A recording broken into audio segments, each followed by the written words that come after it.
नमस्कार दोस्तों, आप सभी का स्वागत है हमारे चैनल वास्तु सफर में। दोस्तों, अगर आप भी अपनी लाइफ में कुछ नया सीखने की चाह रखते हैं तो अभी हमारे चैनल को सब्सक्राइब करें। हे भगवान धनवंतरी, जो आपकी इस वीडियो को लायक करें उसे धनो धनवान बना देना। जय माता लक्ष्मी। दोस्तों, आप में से 90 पर लोगों को पता नहीं होगा कि आखिर धनतेरस के दिन दीपक क्यों जलाते हैं। आप में से अधिकतर लोग बोलेंगे कि मां लक्ष्मी को प्रसन्न करने के लिए दीपक जलाते हैं, तो यह बात कुछ हद तक ठीक है। लेकिन इसके अलावा कुछ बड़ा कारण है जिसके चलते हम धनतेरस के दिन दीपक जलाते हैं। दीपक जलाना इतना क्यों है जरूरी? अगर आज का वीडियो मिस कर दिया तो सारी जिंदगी रोते रहोगे, क्योंकि आपको यह पता होना चाहिए दीपक क्यों जलते हैं और इसके लाभ क्या है। दोस्तों, 29 अक्टूबर दिन मंगलवार को धनतेरस है। धनतेरस के दिन आखिर दीपक क्यों जलाते हैं, आइए इस वीडियो में जानते हैं। साथ ही साथ मैं आप लोगों को एक ऐसी गुप्त जगह में दीपक जलाने की बात बताऊंगा जिस जगह में अगर आप 5 दिन तक दीपक जला लेते हैं तो साक्षात मां लक्ष्मी आपके घर में आ जाती है। ना चाहते हुए भी आपके सेवा भाव को देखकर कि मां लक्ष्मी को अगर उस जगह पर 5 दिन तक दीपक जला दे तो आना पड़ता है। आपकी कंगाली, आपकी गरीबी, आपके जीवन में चल रही परेशानी, कष्ट एवं कोर्ट कचहरी के मामले चल रहे हो, उसे भी दूर करना पड़ता है। वीडियो ध्यान से देखना, तब आपको समझ में आएगा। देखिए, देश के अधिकांश भागों में यम के नाम पर दीपदान करने की परंपरा है।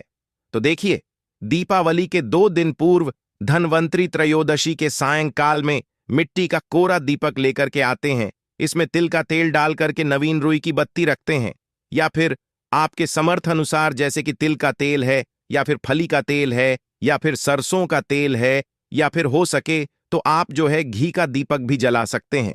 तो आप अपने समर्थ अनुसार दीपक जलते हैं। लेकिन आखिर यह दीपक क्यों जलाते हैं, इसके पीछे क्या कारण है, सारी जानकारी आइए इस वीडियो में मैं आप लोगों को विस्तार से बताऊंगा, क्योंकि वास्तु सफर चैनल का मकसद है जनहित एवं जन कल्याण करना। अगर आप इस वीडियो को देख लेंगे तब आपको समझ में आ जाएगा कि वास्तव में हम दीपक क्यों जलाते हैं और हमें दीपक क्यों जलाना चाहिए।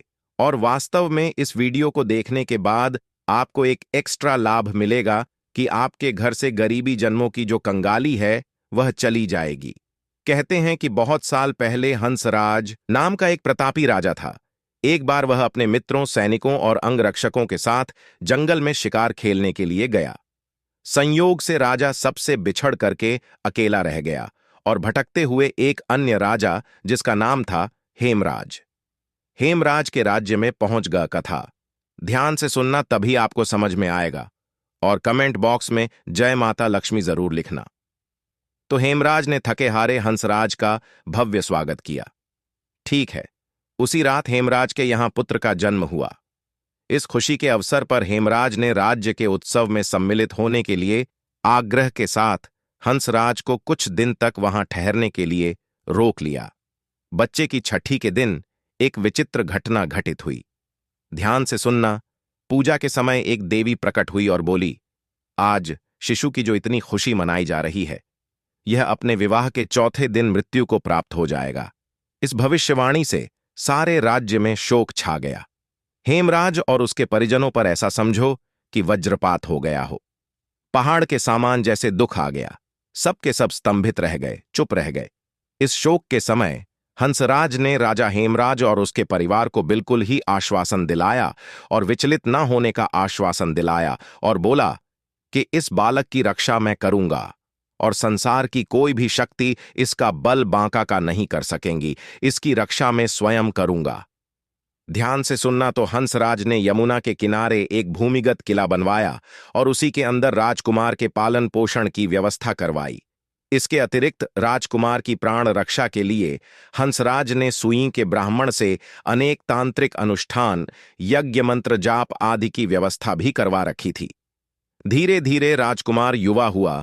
उसकी सुंदरता एवं तेज वश जो तेज था, उसकी चर्चा सभी तरफ बिल्कुल ही संसार में फैलने लगी। राजा हंसराज के कहने पर हेमराज ने राजकुमार का विवाह भी करवा दिया। जिस राजकुमारी से युवराज का विवाह हुआ था वह साक्षात लक्ष्मी लगती थी। ऐसे सुंदर व वधू की जोड़ी जीवन में किसी ने नहीं देखी थी। विधि का विधान विवाह के ठीक चौथे दिन यम के दूत राजकुमार के प्राण हरने के लिए आ पहुंचे। कथा ध्यान से सुनना दर्शकों।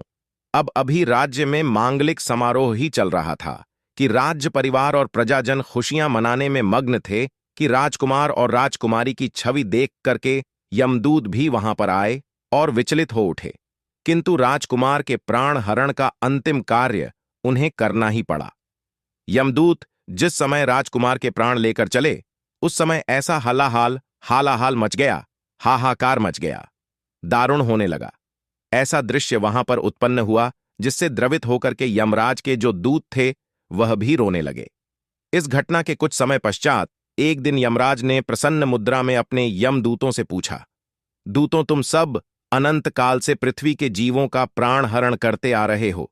क्या तुम्हें कभी किसी जीव पर दया आई है और मन में यह विचार उठा है कि इसे छोड़ देना चाहिए? ध्यान से सुनना तो दर्शकों, यम के दूत एक दूसरे का मुंह देखने लगे और यमराज ने उनके संकोच को भांपकर उन्हें उत्साहित किया, झझको मत। अगर ऐसा प्रसंग आया है तो निर्भर होकर कि हे यमदूतों, बताओ। इस पर एक दूत ने सिर झुकाकर के निवेदन किया। यमराज से मृत्यु के देवता यमराज से बोले, ऐसा प्रसंग तो काम ही आता है स्वामी, किंतु एक घटना अवश्य हुई है जिसकी स्मृति मुझे आज भी विचलित कर देती है। यह कहते हुए जो यम के दूत थे, उन्होंने हेमराज के पुत्र की प्राण हरण की संपूर्ण घटना यमराज को बताई।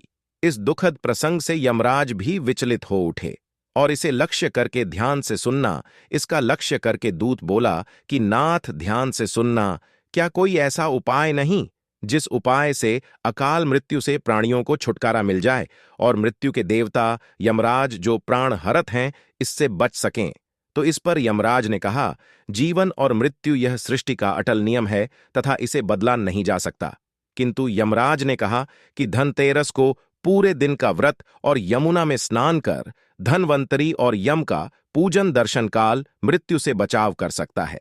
लेकिन यदि यह संभव ना हो तो फिर संध्या के समय घर के प्रवेश द्वार पर यम के नाम का एक दीपक, ध्यान से सुनना, यम के नाम का एक दीपक प्रज्वलित जरूर करना चाहिए। इससे आकस्मिक मृत्यु और रोग से मुक्ति प्राप्त की जा सकती है।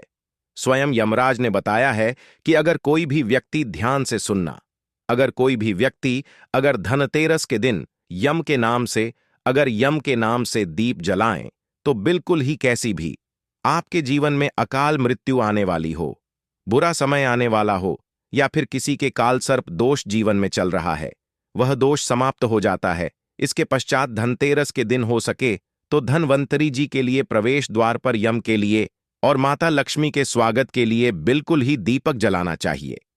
यह भी कहा जाता है, शास्त्रों में लिखा है कि पितरों के नियमित हेतु अगर शमशान में इस दिन दीपदान किया जाए, दक्षिण दिशा की तरफ अगर पितरों के नियमित हेतु इस दिन दीपदान किया जाए तो आपके पितृ अगर यमलोक में किसी कारणवश भटक रहे हैं, उनकी आत्मा ने अगर मोक्ष नहीं पाया है तो दीपदान करने से उनकी आत्मा को मोक्ष की प्राप्ति होती है, उन्हें प्रकाश की प्राप्ति होती है।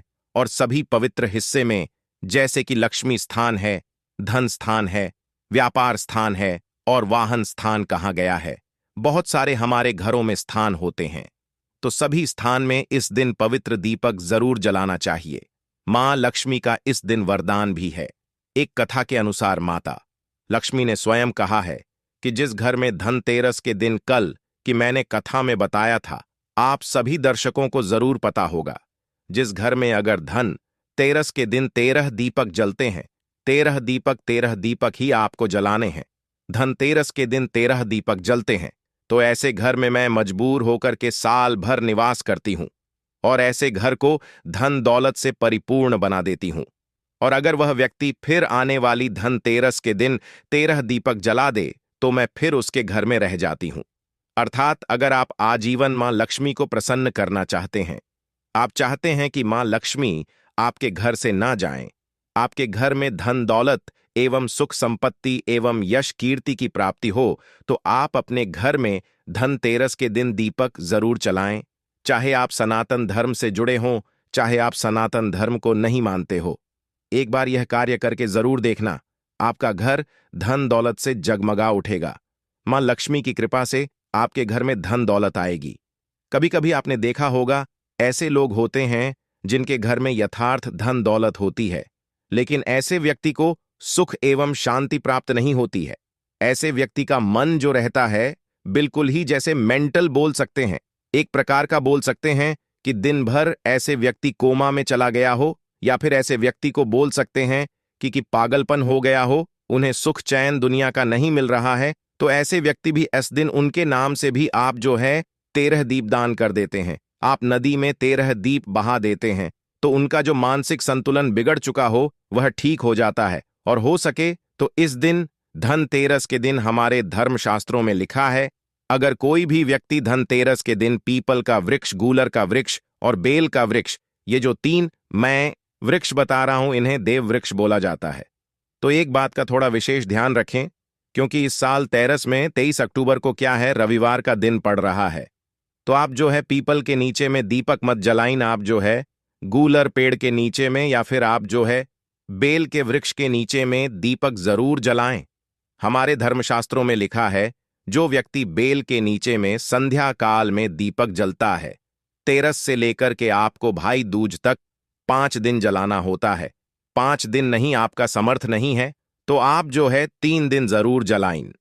कोई व्यक्ति शाम के समय में 3 दिन अगर बेल वृक्ष के नीचे में तेरस, चौदस और अमावस्या अर्थात दीपावली, तो 3 दिन अगर दीपक जला लेते हैं तो मां लक्ष्मी ने स्वयं कहा है, क्योंकि जड़ में समस्त तीर्थ निवास करते हैं, बेल के माता कात्यायनी इनके पत्ते में निवास करती हैं और इनके मूल भाग में ब्रह्मा जी निवास करते हैं। इसके मध्य भाग में विष्णु तथा पेड़ के संपूर्ण हिस्से में भगवान शंकर निवास करते हैं। बेल का वृक्ष पार्वती और मां लक्ष्मी का स्वरूप कहा गया है और यह साक्षात जगत पिता भगवान शंकर को इनके पत्ते चढ़ते हैं, समस्त देवी देवताओं को चढ़ते हैं। बेल का वृक्ष को छूने मात्र से व्यक्ति के पाप का समन हो जाता है, तो 3 दिन लगातार आपको बेल के वृक्ष को छूना है। धनतेरस के दिन, चौदस के दिन और आपको छूना है दीपावली के दिन। कैसी भी आपके जीवन में, कैसा भी आपके शरीर में दोष चल रहा हो, आपके जीवन में कठिनाई चल रही हो, वह सारी कठिनाई दूर हो जाती है। और 3 दिन लगातार आपको दीपक जरूर जलाना है बेल वृक्ष के नीचे में। बिल्कुल ही आप खुद देखना, मां लक्ष्मी आपके घर में आकर के आपको किसी ना किसी माध्यम से धन दौलत प्रदान करेगी, चाहे आपको रोजगार देगी, यह आपको व्यवसाय के माध्यम से धन प्रदान करेगी, लेकिन किसी न किसी माध्यम से आपके घर में 10 दिशाओं से धन आना शुरू हो जाएगा और देखते देखते आप कुछ दिनों के भीतर में धन दौलत से परिपूर्ण होकर के दूसरों को बहुत ही ज्यादा दान देने में समर्थवादी शुभकामनाएं।